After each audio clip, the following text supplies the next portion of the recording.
kita masih ingat beberapa tahun yang lalu Indonesia di-ban oleh negara-negara di Eropa. Nah, dengan kita menerapkan IOSA standar, salah satu kunci sukses, kemudian kita tidak di-ban atau lepas dari daftar hitam, itu adalah IOSA. Dan saya kira setiap perusahaan yang mengalami kecelakaan, maka dianggap mempunyai resiko keselamatan yang rendah. Dan otomatis premi asuransinya akan naik. Sehingga sangat berkepentingan mereka menerapkan sebuah sistem manajemen safety yang baik yang akan berimplikasi kepada keselamatan penerbangan itu sendiri. Assalamualaikum warahmatullahi wabarakatuh. Selamat datang di Podcast.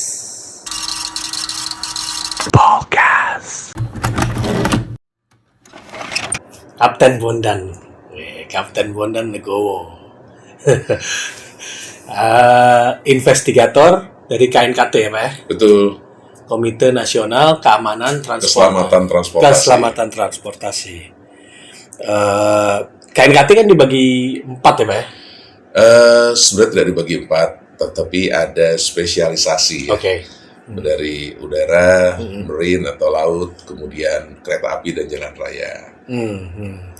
Terus kalau misalnya ada yang mau jadi investigator gitu, itu disiplin ilmu apa yang harus kita punya? Karena saya ada di investigator aviasi atau udara, bekal sebenarnya pertama tentunya adalah knowledge yang sejalan dengan setiap bidang.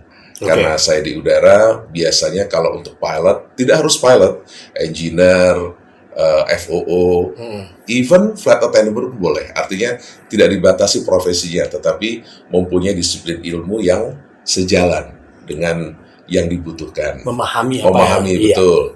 Secara umum, kalau untuk pilot persyaratannya minimal dia sudah ATPL holder. ATPL adalah license tertinggi dari flight crew pilot dengan jam terbang minimal 5.000 jam. Dan kemudian dia pernah mempunyai background safety course atau safety education yang mumpuni. Dan kalau di luar pilot, dan pilot juga mempunyai pernah atau menjabat di manajemen sebagai safety division atau safety officer di satu tempat. Secara umum itu. Nah, nanti kemudian kita melakukan pendaftaran, tadi tes. KNKT akan membuka pengumuman secara umum di media yang ada. Untuk lowongan betul, KNKT akan melakukan rekrutmen untuk spesial untuk investigator. Spesial untuk investigator. Itu seru banget tuh ya. Terus kalau menurut Bapak tugas dan fungsi KNKT sekarang ini udah maksimal banget? Kalau dibilang maksimal, belum. Tetapi kalau sudah lebih baik dibanding dulu. Karena kalau kita melihat ke belakang, KNKT dulu ada, bahkan dulu namanya bukan KNKT. Kita tidak mau punyai kantor, kita masih pindah-pindah ke sana ke sini, numpang kantor, gitu ya. Kalau sekarang sudah lebih baik, tetapi kalau maksimal, seharusnya bisa lebih dimaksimalkan lagi. Karena di investigator aviasi, keselamatan penerbangan, itu hanya ada 10 investigator. 10 investigator? Hanya 10. Padahal kita tahu jumlah airline dan Indonesia negara kepulauan. Sementara rata-rata kejadian yang harus kita investigasi boleh dibilang 30 kejadian, gitu ya. Itu saya rasa masih dibutuhkan lebih banyak lagi investigator. Kurang banget. Ya, masih harus dibutuhkan. Jadi saya rasa ke depannya, dan KNKT ini kan baru merupakan sebuah komite, belum merupakan sebuah badan yang totally independent. Kalau ngomong idealnya, menurut saya, kita kepengennya KNKT menjadi sebuah badan yang independen, sebagaimana halnya ada Basarnas, Badan Pencarian dan Pertolongan. Nah, KNKT akan lebih baik, akan lebih mempunyai kemampuan yang lebih maksimal kalau kita menjadi sebuah badan tersendiri, gitu. Sebagaimana halnya di negara-negara lain terkait dengan Badan Keselamatan Transportasi. Sudah mulai ke sana nggak, Pak? Sudah dirintis, tetapi memang upaya untuk ke sana sedang diupayakan dan masih membutuhkan waktu, karena untuk menjadi sebuah badan, sebagaimana kita tahu, harus mempunyai undang-undang tersendiri. Kendalanya memang dalam hal mengeluarkan undang-undang itu proses birokrasinya cukup panjang ya, cukup menyita waktu, dan kita sudah mulai bergerak ke arah sana. Departemen Perhubungan dukung dong pasti. Saya rasa harusnya tidak ada pihak yang menolak, karena kan ini untuk kepentingan negara. Karena nanti di mata internasional pun, kalau KNKT menjadi sebuah badan tersendiri, itu merupakan sebuah keuntungan dan sebuah hal yang positif di mata internasional. Dalam hal ini ICAO gitu ya. Ya Pak, menarik tadi Bapak bilang kan cuma ada 10 ya, tapi investigator. Tapi saya pengen tahu nih sebenarnya cara menginvestigasi bila ada satu kecelakaan. Baik. Itu mulainya dari mana sih Pak? Gitu.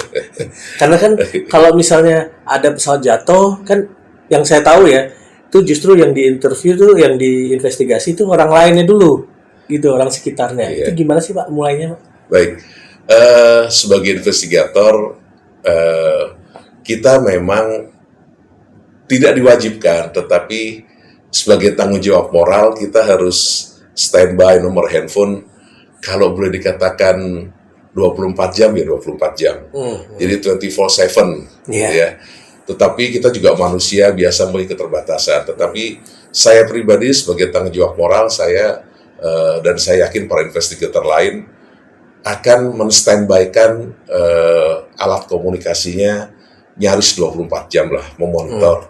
Jadi begitu ada sebuah kejadian terkait dengan penerbangan, maka para stakeholder di lapangan, bisa dikatakan dari Airnav maupun badan penyelenggara bandara, atau bahkan operator sekalipun, mereka akan mengirimkan pesan atau menghubungi, berkomunikasi dengan KNKT bahwa terjadi sebuah kejadian A, B, C, D, dan sebagainya. Nah, begitu kita menerima itu, biasanya langsung kita para investigator itu melakukan diskusi. Diskusinya bisa melalui media sosial, bukan media sosial, WhatsApp group dalam hal ini, atau kita bertelepon secara paralel gitu ya. Pemetaan nih kecelakaan. Iya, betul. Ya. Karena tidak semua kejadian di penerbangan itu masuk dalam kategori investigasi KNKT. Nah, dari data-data awal inilah kita mendiskusikan dan kita menentukan apakah ini sebuah kejadian yang masuk kategori yang harus diinvestigasi oleh KNKT atau tidak. Kalau kita investigasi, maka berikutnya kita akan menyiapkan tim untuk memberangkatkan ke lokasi kejadian. Gitu. Sementara kalau tidak, kita akan serahkan kepada para stakeholder, para operator, silahkan lakukan investigasi tersendiri oleh internal. Kami kemudian hanya meminta reportnya saja. Setelah di lokasi kejadian? Persiapan kalau kita harus berangkat ke lokasi kejadian, maka kita harus mempersiapkan apa saja yang dibutuhkan. Secara umum, boleh dibilang, bisa dikatakan kita melakukan assessment di mana lokasi kejadiannya ada di daerah mana. Ada yang misalnya di hutan, maka kita persiapkan untuk segala sesuatu yang kita pakai untuk ke hutan. Artinya jauh dari lokasi, kita harus persiapkan fitness self-nya, bekal. Nah, kalau kita kejadiannya di airport, kita tentunya lebih mudah aksesnya. Bisa jadi kejadian di laut, kita membutuhkan kerjasama dengan para pihak gitu ya, lebih kompleks. Kalau secara umum sih, kita ada yang namanya list yang harus dibawa, daftar. Kita sebagai individual investigator secara umum, bisa saya katakan kita membawa alat fotografi. Kalau dulu, zaman saya awal-awal, terus bawa sebuah kamera yang canggih. Kalau sekarang, dengan teknologi yang semakin berkembang, dengan handphone pun yang mumpuni itu sudah cukup. Alat ukur, kemudian alat buat mencatat, dan segala data-data laptop kita bawa untuk melakukan analisa, dan alat perekam gitu. Itu secara umum, gambaran umum. Dan kita harus bertanya kepada diri kita sendiri, kita harus melakukan self-assessment. Apakah kita sehat, mampu untuk melakukan investigasi atau tidak. Nah, kalau kita memang tidak mampu atau tidak fit, kita harus ngomong ke tim. Karena kita harus menyatakan bahwa saya tidak fit, maka akan dicarikan pengganti yang harus akan menuju ke lokasi. Apalagi kalau di pulau antah berantah gitu. Betul. Itu kan harus betul, itu banget ya. Betul. Karena contoh yang paling mudah, walaupun dekat lokasinya di Bogor gitu ya, kejadian kecelakaan Sukhoi di Gunung Salak, dekat dari Jakarta, tetapi akses menuju ke sana luar biasa, Pak. Jadi hanya investigator yang mempunyai kemampuan tertentu yang diberangkatkan. Yang baru-baru ini terjadi kecelakaan tuh apa ya Pak? Yang nggak diliput media? Sebenarnya cukup banyak tidak diliput media, karena seperti saya katakan rata-rata per tahun kejadian. Kalau saya menyebutkan kejadian Pak ya, karena ada 3 kategori.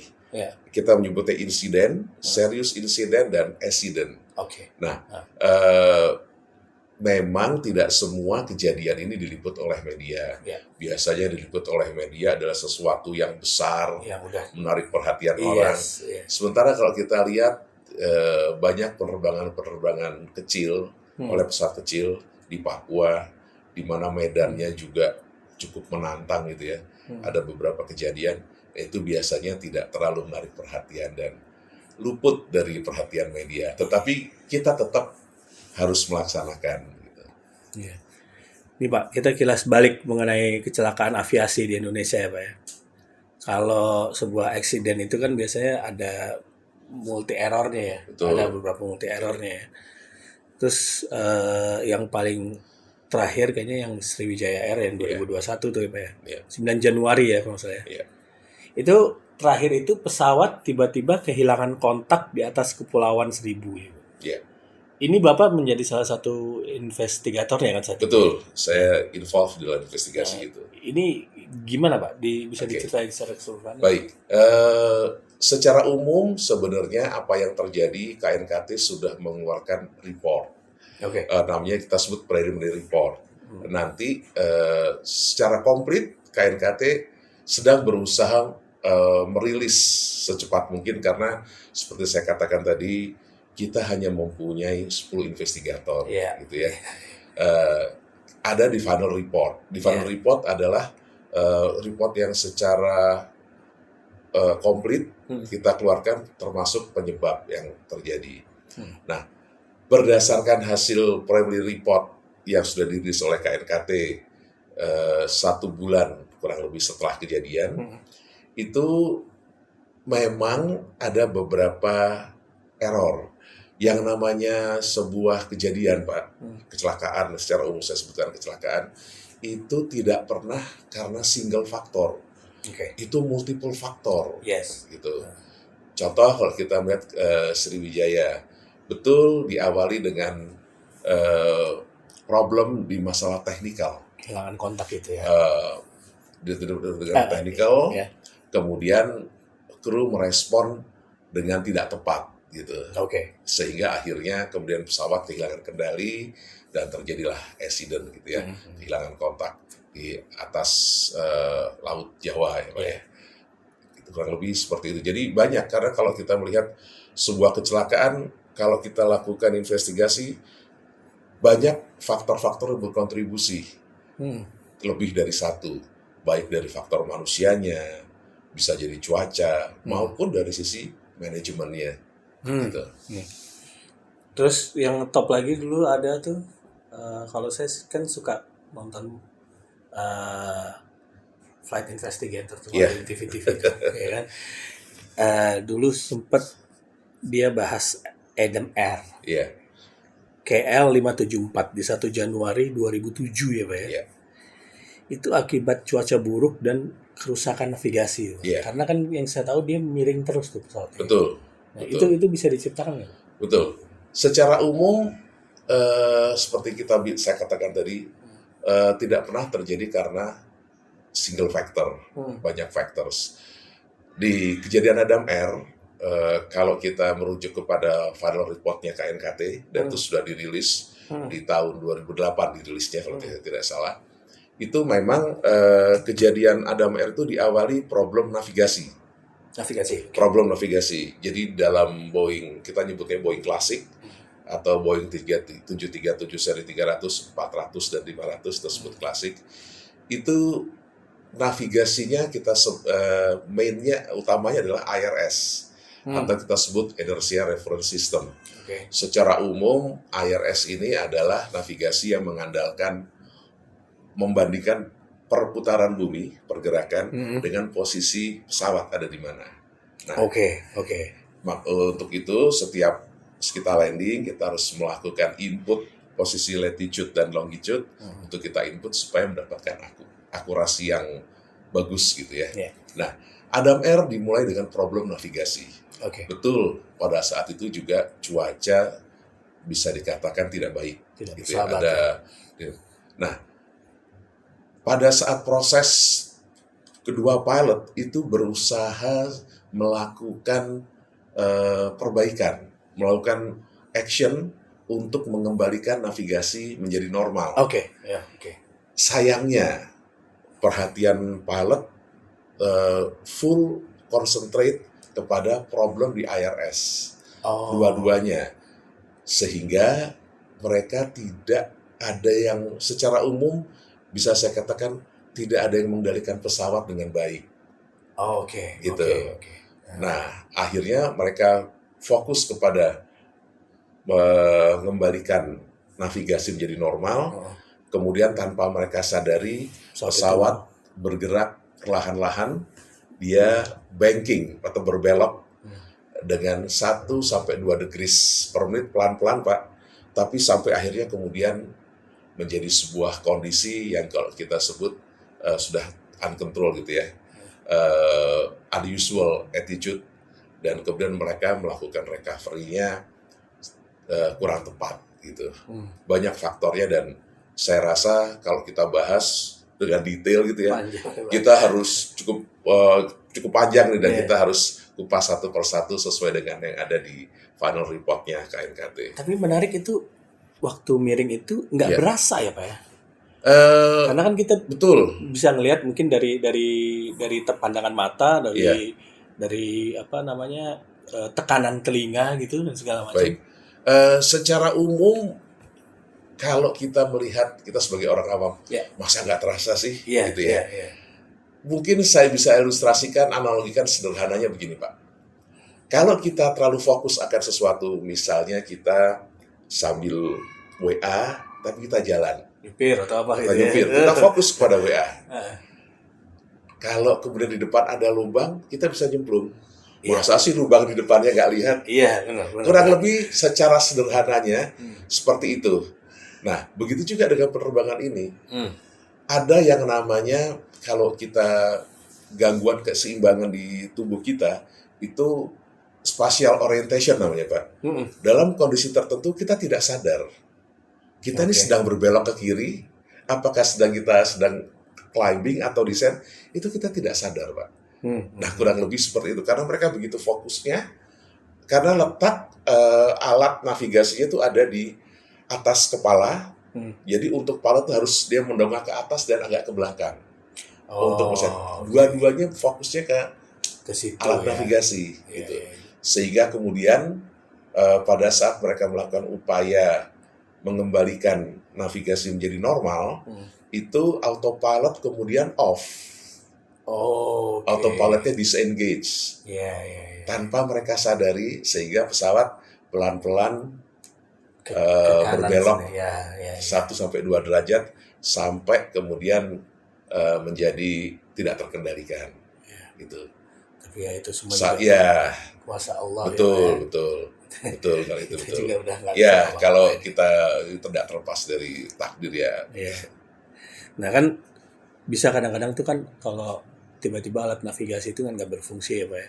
Kadang saya juga kalau bawa mobil tuh ya pakai Google Maps atau apa tuh kadang-kadang juga suka nyasar ya kadang-kadang ya. Betul. Di aviasi itu dunia bener banget. Ada nggak sih yang nyasar gitu kan? Kalau nyasar muternya PR juga ya. Kalau kita muternya enak, kalau di aviasi muternya. Sebenarnya secara basic para pilot dari mulai mereka masuk sekolah penerbangan itu di training untuk melakukan navigasi dengan alat-alat sederhana, dengan apa yang ada. Artinya kalau kita sekarang melihat pesawat-pesawat hari ini sudah fully computerized, sudah ada namanya flight management system. Pada saat kita mau terbang, kita tinggal input sesuai dengan flight plan. Nanti dia dengan autopilot, pesawat boleh dibilang sudah tahu pesawatnya lebih pintar dari pilotnya. Terbang sendiri, desain sendiri, bahkan sudah capable untuk landing sendiri. Gitu. Bahkan sudah capable. Nah, tetapi secara basic kita sudah di training dengan melakukan penerbangan dengan basic navigasi. Jadi berdasarkan menghitung kecepatan, angin, dan kompas serta peta. Pada dasarnya seperti itu. Nah, tapi seringkali apalagi dengan teknologi yang semakin berkembang, terutama buat adik-adik saya yang baru masuk, itu terkadang karena kita sudah dimanjakan oleh teknologi, itu kadang membuat skill kita atau kemampuan kita menjadi, kalau saya bilang hilang tidak, tetapi menjadi menurun. Sehingga karena kita terlalu banyak mengandalkan teknologi, begitu teknologi itu tiba-tiba tidak berfungsi dengan baik, maka menjadi sangat sulit bagi kita untuk kembali melakukan navigasi secara manual. Padahal dari awal kita di training seperti itu. Sekali lagi kalau saya boleh menganalogikan, kita pada waktu SD, kita awal-awal tidak boleh pakai kalkulator. Benar. Tapi semakin kita canggih, kita boleh pakai kalkulator. Tapi kemudian kalau kita sudah terbiasa dengan kalkulator, manakala kita melakukan komputasi sederhana, perhitungan sederhana, kadang kita menjadi lambat. Benar. Kadang 7x2 aja begitu. Begitu. Nah, itu hal-hal yang seperti itulah kurang lebih. Atau kita terbiasa bawa mobil yang manual. Kemudian kita dimanjakan dengan teknologi, ada mobil yang automation, udah pakai automatic, bahkan kan sudah capable juga, beberapa mobil sudah melakukan autonomous. Kemudian kita harus kembali nyetir mobil manual. Bisa, tetapi menjadi kok capek banget ya rasanya ya. Kagok. Karena kita sudah dimanjakan dengan teknologi. Begitu juga dengan di pesawat, saya kira. Ada beberapa memang kejadian pesawat kehilangan arah, tidak tahu posisi, gampangnya nyasar ada, tapi kemudian selamat juga ada. Artinya hal-hal tersebut ada beberapa faktor seperti saya bilang tadi, baik dari faktor manusianya maupun dari faktor manajerialnya di sebuah perusahaan, atau dari faktor-faktor alamnya itu sendiri. Karena ada beberapa airport, misalnya kita harus terbang melintasi lautan lepas tanpa ada tanda-tanda sedikit pun, kecuali laut. Mau bagaimana gitu kita membandingkan. Yang kalau kita tidak dari awal tidak aware atau kita tidak waspada bahwa kalau terjadi sesuatu kita akan lebih mudah lost position. Nah, itu ada beberapa kejadian-kejadian terkait seperti itu. Ada, bisa diceritain nggak Pak kejadian-kejadian yang menarik? Ada. Contoh kita ngomong di sebuah perusahaan sekarang sudah tidak beroperasi lagi. Sebuah pesawat terbang di sebuah kepulauan itu dengan peralatan navigasi yang sangat sederhana. Ini pesawatnya pesawat tidak canggih gitu ya. Tahun? Itu tahun 2003 mungkin atau 2000, udah awal-awal lah. Artinya pesawat ini memang pesawat yang belum computerized. Tetapi pilot tidak dibekali dengan alat navigasi yang cukup. Artinya dari groundnya sendiri di airport, alat navigasinya itu seringkali tidak bisa berfungsi dengan baik. Karena untuk berfungsi membutuhkan listrik. Listrik membutuhkan bahan bakar, generatornya. Sementara bahan bakar tidak rutin terkirim. Terkait itu ya. Betul. Dan di zaman itu GPS masih menjadi sesuatu yang mewah, Pak. Jadi di pesawat tersebut belum dilengkapi dengan GPS. Oke. Dan peta yang diadakan oleh perusahaan, yang disupport oleh perusahaan pun tidak memadai. Oke. Sehingga mereka harus terbang tanpa alat navigasi yang cukup di laut lepas, tanpa ada alat navigasi yang cukup. Iya, itu cukup Pak. Tanpa ada peta yang cukup dan tanpa ada tanda-tanda secara visual untuk menentukan posisi, itu menjadi sulit. Sementara ada kerusakan di dalam kompas elektrik. Kompas kita sebutnya kompas, bukan kompas elektrik. Secara umum saya akan sebutkan kompas elektrik ya Pak. Itu tidak normal. Jadi setiap beberapa menit kita harus kalibrasi lagi. Nah, hanya sedikit deviasinya, tetapi dalam waktu 2 jam, katakanlah hanya 5 derajat. Tapi dalam waktu 2 jam, 5 derajat kan mungkin jauh. Iya, benar. Dari ini di laut lepas, kemudian ada di satu titik yang pilot harus menemukan sebuah gugusan kepulauan. Tapi dia tidak menemukan. Mulai panik. Mulai kering-kering. Peta tidak memadai, tidak mempunyai GPS. Dalam waktu 1 jam, saya harus menemukan gugusan kepulauan. Dia tidak menemukan. Dia mencoba terbang lagi terus, tapi dia harus terlimit dengan bahan bakar. Sudah mulai panik, sudah mulai kering-kering. Sampai akhirnya dia menemukan sebuah gugusan kepulauan, tapi berbeda dengan yang biasa dia lihat. Oh, dia biasa berarti lewat situ tuh? Sudah terbiasa, dia sudah pengalaman lebih dari 10 tahun zaman itu. Tapi dia, wah ini saya nyasar, tapi di mana dia tidak tahu. Kayaknya lain. Gitu. Akhirnya pilot harus membuat sebuah keputusan yang sulit, tapi harus dilakukan karena kalau tidak segera mendarat, bahan bakar dalam waktu 30 menit ke depan akan habis. Nah, akhirnya pilot memutuskan landing darurat di sebuah pulau yang tidak diketahui ada di mana pulau itu. Singkat cerita, pilot landing di sebuah pulau. Pulau tersebut, bahkan kalau kita lihat di dalam peta navigasi itu, nyaris tidak ada pulau itu. Di mana tidak tahu. Tidak ada. Kehapus tuh tidak pulau tersebut. Karena pulau itu pulau yang sangat kecil. Dalam pulau, di situ ada lapangan semacam luas, lapangan bola. Dia landing di situ. Di pulau itu hanya ada satu gereja. Kejadian ini ada di daerah Maluku terjadinya. Di daerah Maluku Selatan. Hanya ada satu gereja. Kemudian mereka mendarat di situ dengan selamat. Pesawat juga tidak mengalami kerusakan. Kemudian pilot masih melakukan kontak dengan company melalui long range radio atau HF, high frequency radio. High frequency radio itu kalau di radio AM. Jangkauannya lebih luas gitu lebih jauh gitu. Untuk dari pulau yang berpenduduk dari pulau yang didaratin itu butuh waktu 2 jam naik kapal kecil Pak. Jadi benar-benar sangat terpencil, isolated di daerah itu. Gitu. Jadi alhamdulillah selamat mereka landing di situ, kemudian barulah berkomunikasi bahwa saya landing di sini. Baru setelah mereka landing, kemudian mereka menuju ke pulau lain yang berpenghuni sekitar 2 jam dengan kapal kecil, baru mereka bisa berkomunikasi. Itu di tahun segitu komunikasi belum se-advance sekarang, media jaringan seluler juga belum sebaik sekarang. Dan alhamdulillah semua selamat dan bisa dievakuasi, dan kaptennya pun masih hidup sampai sekarang Pak. Kalau nggak bisa cerita dia, nggak bisa cerita dia. Dan itu hal yang menarik, itu bisa diceritakan itu memang. Terus menarik waktu itu di luar Pak Bondan pernah cerita yang ke kerusuhan Ambon gitu ya. Pas betul. Dengan pilot yang sama ini juga. Beliau pernah terjebak dalam situasi dulu di tahun-tahun berapa tuh, kerusuhan antara Muslim dan non-Muslim Kristen kalau saya bisa katakan. Beliau landing di Ternate zaman itu masih terjadi kerusuhan. Bandara kemudian sudah dikuasai oleh para perusuh. Di mana bandara kemudian dikuasai, begitu mereka mendarat, tidak lama kemudian datang para perusuh yang kemudian menguasai bandara dengan beberapa truk gitu ya.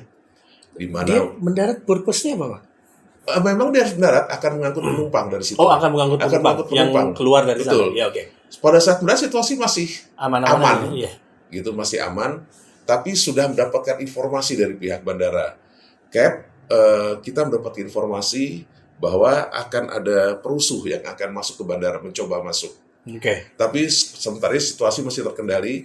Antara parkiran pesawat dengan airportnya cukup jauh, Pak. Jadi kita mesti naik mobil. Setelah ditunggu beberapa saat karena mereka menunggu penumpang, ternyata informasi belum sempat sampai lagi, perusuh sudah mulai masuk bandara. Dengan konvoi beberapa truk, para perusuh dengan membawa tombak. Mereka akhirnya terjebak dalam kerusuhan itu. Itu menurut beliau itu di bulan Ramadan, dengan negosiasi dan sebagainya, alhamdulillah mereka selamat, bisa keluar dari situasi itu. Kemudian mereka dari Ternate terbang ke Manado. Masalah belum selesai sampai di situ. Begitu mereka terbang, fuelnya sudah menunjukkan mulai mengeluarkan indikasi low fuel warning. Fuelnya tinggal sedikit. Sementara cuaca di Manado tidak bagus, Pak. Tidak bagus sama sekali. Betul. Tapi alhamdulillah akhirnya mereka bisa landing dengan selamat di Manado dan tidak terlukiskan. Someday nanti kalau masih ada kesempatan kita akan panggil orangnya yang kita akan ngajak ngobrol, saya panggil. Dan ini orang yang sama waktunya. Orang yang sama, betul. Dan dia kalau dia suruh bercerita, dia bercerita. Tapi setelahnya dia masih cukup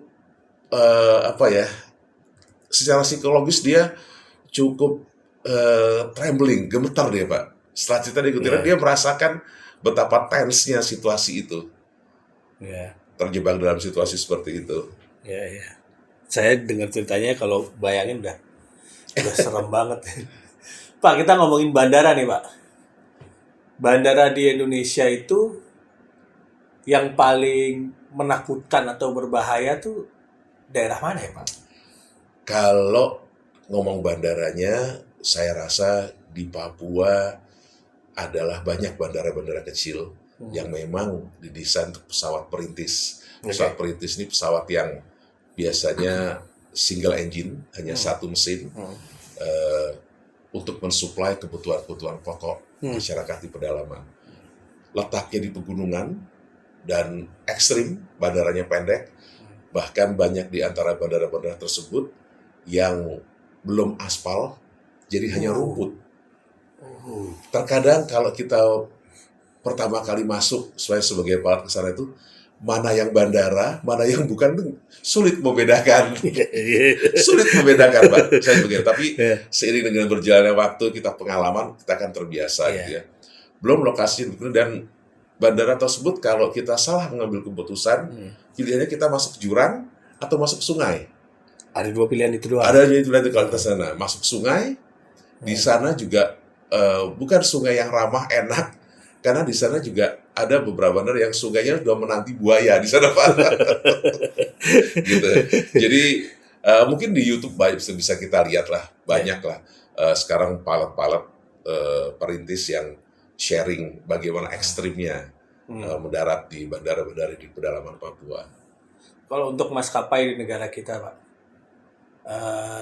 seberapa jauh dia sekarang aware akan keamanan maskapainya sendiri? Secara umum saya bisa katakan intention mereka sudah sangat baik gitu ya, sudah cukup baik gitu. Karena begini, mereka dari yang saya tahu, saya lihat mereka berusaha mengimplementasikan audit safety yang dianjurkan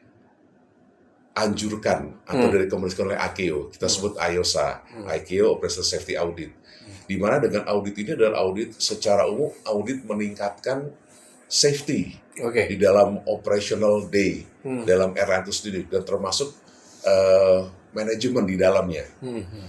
Kenapa mereka berintensi begitu? Karena secara safety tetapi secara finansial, Pak, kalau kita menerapkan sebuah audit ini, standar IOSA standar gitu, it means perusahaan ini mempunyai safety level yang lebih dibanding perusahaan lainnya tidak menerapkan.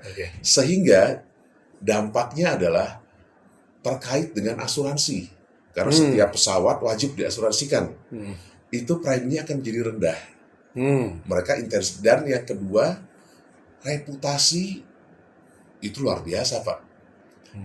kita masih ingat beberapa tahun yang lalu Indonesia di-ban oleh negara-negara di Eropa. Nah, dengan kita menerapkan IOSA standar, maka otomatis pelarangan itu menjadi bisa kita tolak. Saya sudah melakukan sesuai dengan aturan ICAO. Lantas kenapa kami tidak boleh? Nah, salah satu kunci sukses kemudian kita tidak di-ban atau lepas dari daftar hitam itu adalah IOSA, dan saya kira setiap perusahaan yang mengalami kecelakaan maka dianggap mempunyai resiko keselamatan yang rendah, dan otomatis premi asuransinya akan naik. Sehingga sangat berkepentingan mereka menerapkan sebuah sistem manajemen safety yang baik yang akan berimplikasi kepada keselamatan penerbangan itu sendiri, yang ujung-ujungnya adalah nanti meningkatkan ekonomi atau pendapatan perusahaan secara signifikan. Terus untuk keselamatan pilotnya, sekolah di kita tuh sudah mumpuni nih? Kalau saya katakan mumpuni, sudah cukup baik, gitu ya Pak ya. Artinya gini, karena dalam sekolah pilot sendiri pun dari awal itu sudah dilakukan pengawasan oleh Kementerian Perhubungan dengan rutin melakukan audit, oversight atau observasi dan sebagainya terhadap pemenuhan aturan-aturan yang ada, baik dari instrukturnya maupun siswa pilotnya sendiri. Jadi bisa tergambar lah kalau kita lihat dalam secara gampangnya jumlah angka kecelakaan di flying school atau di sekolah-sekolah pilot itu cukup rendah gitu ya. Yang ketakutan kita bersama kan kalau pilotnya tuh fatigue atau betul dia micro sleep gitu ya Pak. Betul. Seperti yang Vanessa Angel kemarin katanya supirnya sedikit micro sleep. Betul. Nah, pilot sendiri untuk mereduksi terjadinya fatigue gitu ya, ada yang namanya FRMS atau Fatigue Reduction Management System. Nah, itu sudah banyak diterapkan di beberapa airline gitu. Kita sendiri dibekali sebagai pilot, dibekali pengetahuan terkait dengan circadian rhythm. Circadian rhythm itu adalah gampangnya, secara mudahnya adalah waktu biologis kita. Dimana kalau kita cukup tidur, kita akan merasa segar. Tidur yang berkualitas bukanlah tidur yang lama, tetapi kualitas tidurnya baik. Kalau kita kembali ke dalam teori fisiologi manusia, tidur tuh ada yang namanya deep sleep, light sleep, dan REM, rapid eye movement, di mana kualitas tidur yang baik kalau kita deep sleep tercukupi. Micro sleep terjadi apabila circadian rhythmnya terganggu, sehingga kualitas tidurnya menurun. Kurang lebih seperti itu secara umum. Nah, kalau terkait dengan jam terbang, di Indonesia sudah dari lama ada aturan-aturan yang membatasi jam terbang pilot. Jadi per hari hanya diperbolehkan 9 jam terbang. Dalam 1 minggu hanya 30. Dalam 1 bulan 110 jam. Dan dalam periode 1 tahun 1050. Dan limit-limit ini tidak boleh terlampaui. Gitu. Nah, nanti kalau terlampaui berarti dia melanggar regulasi.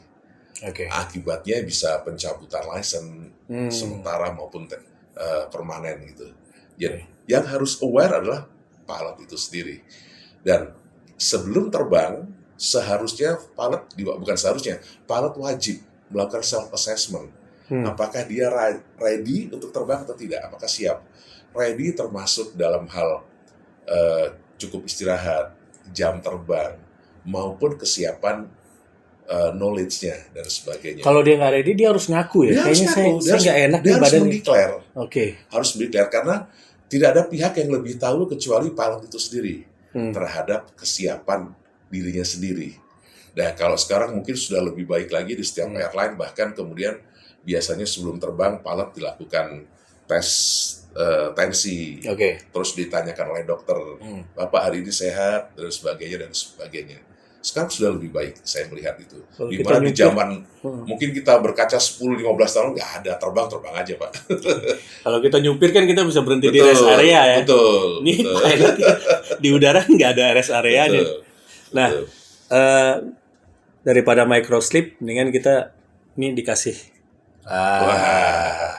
Ada kopi nih dari Piton. Ini kopi tonik. Kalau mau pesan kopi tonik ini bisa ke sini ya, bisa ke bawah sini. Dan kalau ada teman-teman yang berusaha dari UMKM, bisa hubungi ke nomor kita ya, 0817 622 112. Oke? Untuk ditampilin di sini. Thank you. Pak, black box nih. Ini kan satu instrumen yang penting banget ya. Iya. Terus dan sebagai investigator tentunya Cap Bondan adalah orang yang pertama kali dengerin black box ya kan.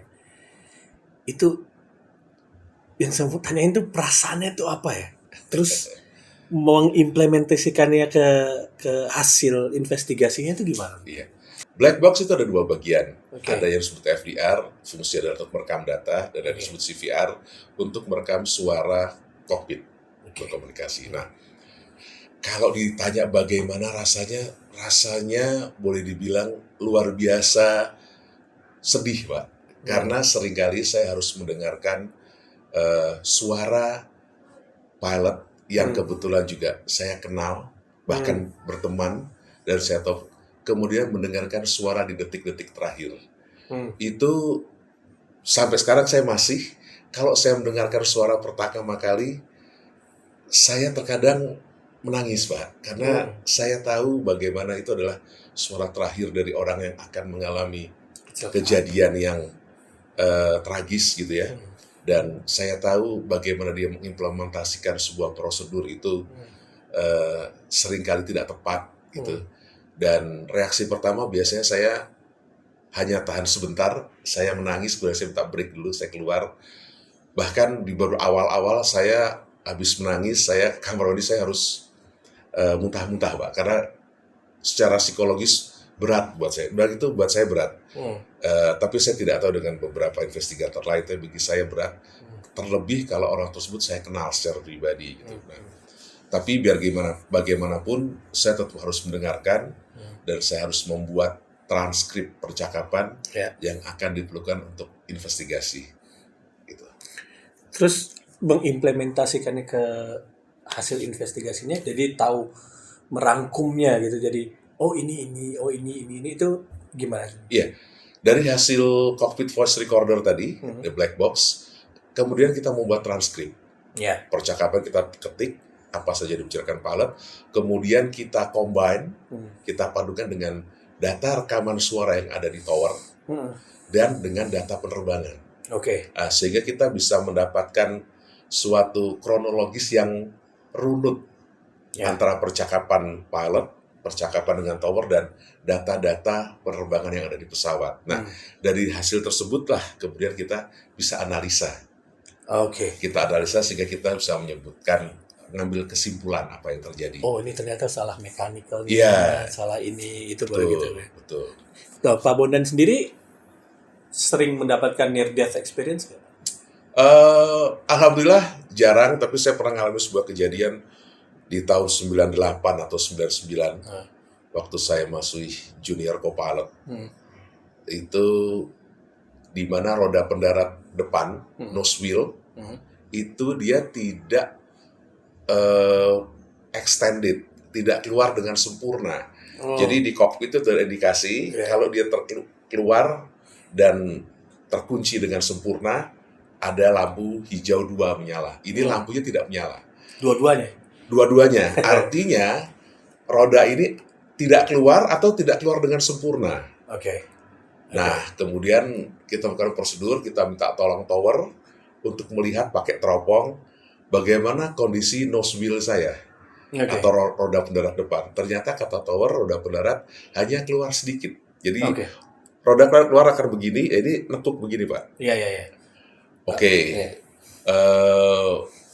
Di zaman saya terbang di waktu itu, kalau kita terbang, take off maupun landing, pintu kokpit harus dibuka. Tidak seperti sekarang. Kalau sekarang harus ditutup. Setelah kejadian World Trade Center harus di-secure. Kalau kedua harus dibuka. Jadi apa yang terjadi itu disaksikan penumpang.